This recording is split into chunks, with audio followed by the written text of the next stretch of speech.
जब पंडित जवाहरलाल नेहरू बाबरी मस्जिद के मुद्दे पर सरकारी खजाने से पैसा खर्च करने की बात जब उन्होंने छेड़ी थी, सरकारी खजाने से पैसा खर्च करके बाबरी मस्जिद बनवाई जानी चाहिए, उसका भी विरोध यदि किसी ने किया था तो गुजराती मां की कोख से पैदा हुए सरदार वल्लभ भाई पटेल ने ही किया था। मेरे मुझे दुख इस बात का है कि राजनाथ सिंह जी को अब ये सब बोलना पड़ रहा है। बाबरी मस्जिद ऑलरेडी थी तो उसको नेहरू क्यों बनाना चाहते थे और क्यों सरदार पटेल उनको रोकते? क्योंकि ऐसा कोई प्रोजेक्ट था ही नहीं, न उसका कोई रिकॉर्ड है। राजनाथ जी अगर भारत के जो सामरिक चुनौतियां हैं उसके ऊपर ध्यान दें तो बेहतर रहेगा। ये सब डिस्ट्रैक्शन है। देश के रक्षा मंत्री राजनाथ सिंह ने अयोध्या में बाबरी गिराए जाने की बरसी के 3 दिन पहले ये कहकर सियासी उबाल ला दिया है कि देश के पहले प्रधानमंत्री जवाहरलाल नेहरू सरकारी पैसों से बाबरी मस्जिद का रेनोवेशन कराना चाहते थे। इतिहासकार क्या कह रहे हैं, कांग्रेस समेत दूसरी विपक्षी पार्टियों के नेताओं ने क्या कहा, ये सब दिखाएंगे सुनाएंगे, लेकिन पहले रक्षा मंत्री राजनाथ सिंह के बयान का पूरा हिस्सा सुनिए जिसमें उन्होंने सोमनाथ मंदिर के जीर्णोद्धार की बात भी की है। राजनाथ सिंह ने यह बयान वडोदरा के नजदीक एक कार्यक्रम में दिया जो देश के पहले गृह मंत्री सरदार वल्लभ भाई पटेल के 150वें जन्मदिन पर आयोजित किया गया था।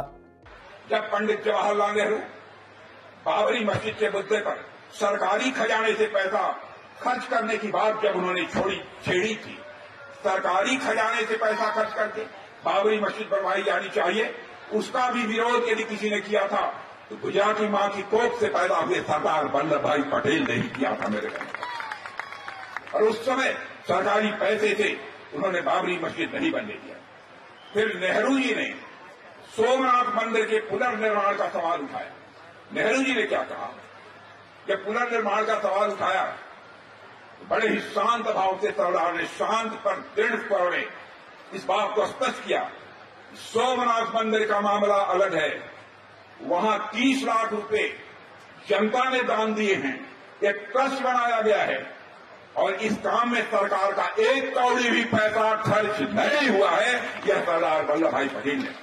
विपक्ष राजनाथ सिंह को कैसे घेर रहा है वो तो बताएंगे, लेकिन सबसे पहले आपको सुनाते हैं कि जाने माने इतिहासकार इरफान हबीब क्या कह रहे हैं। उनका कहना है कि बाबरी तब बनी हुई थी तो उसे बनाने की जरूरत क्या थी।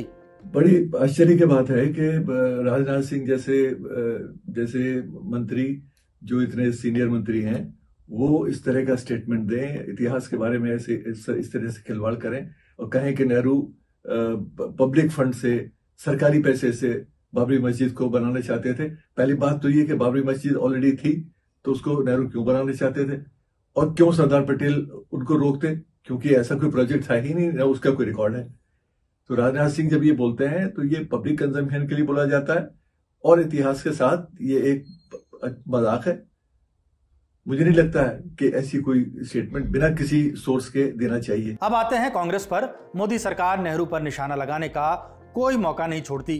कांग्रेस को घेरने के लिए नेहरू का जिक्र संसद के बाहर और संसद के अंदर किया जाता रहा है। राजनाथ सिंह के इस बयान पर कांग्रेस के सांसद मणिकराम टैगोर ने भी सोशल मीडिया साइट एक्स पर लिखा कि रक्षा मंत्री की बात को सपोर्ट करने के लिए जीरो आर्काइवल या डॉक्यूमेंट्री एविडेंस हैं। टैगोर ने याद दिलाया कि नेहरू सोमनाथ के जीर्णोद्धार के लिए जब सरकारी पैसों से इनकार कर सकते हैं तो बाबरी के लिए ऐसा क्यों करेंगे। तो बड़ा दुख का बात है, राजनाथ सिंह जी इतिहास रीराइट करने के लिए कोशिश कर रहे हैं। व्हाट्सएप यूनिवर्सिटी का बेस रख के ऐसे झूठ फैलाना गलत है। पंडित नेहरू सरकारी पैसा में कभी भी कोई भी रिलीजियस एक्टिविटी करने के लिए पंडित नेहरू उसके लिए सपोर्ट नहीं किए। पंडित नेहरू जी का यही कहना था, सरकारी पैसा में आप डैम बनाओ, यूनिवर्सिटी बनाओ, IIT बनाओ। इनका ये व्हाट्सएप यूनिवर्सिटी वाला थियरी रिजेक्ट हो चुका है पब्लिक से, पब्लिक इसका एक्सेप्ट करने वाली नहीं। ये सब डिस्ट्रैक्शन है, असली मुद्दे हैं, बहुत महत्वपूर्ण मुद्दे हैं जिन पे चर्चा होनी चाहिए, जिन पे बात होनी चाहिए।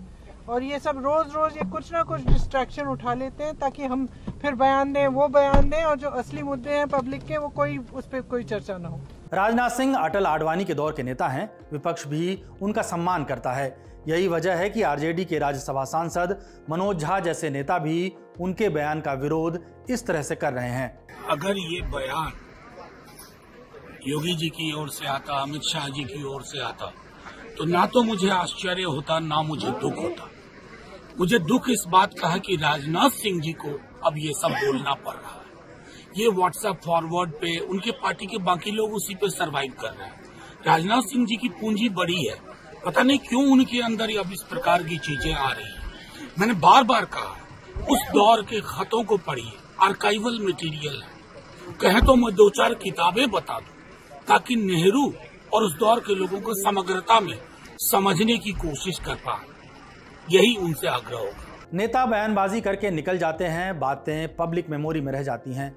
नेताओं नहीं, इतिहासकार इरफान हबीब की ये बात याद रखिए कि इस तरह के बयान इतिहास के साथ मजाक हैं। अगर राजनाथ सिंह की बात में दम है तो उन्हें अपना सोर्स भी सार्वजनिक मंच से बताना चाहिए।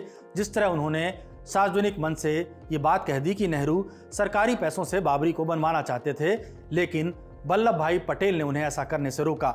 इस खबर में इतना ही। नेहरू को लेकर राजनाथ सिंह के बयान पर आप क्या सोचते हैं, कमेंट बॉक्स में जरूर बताइएगा।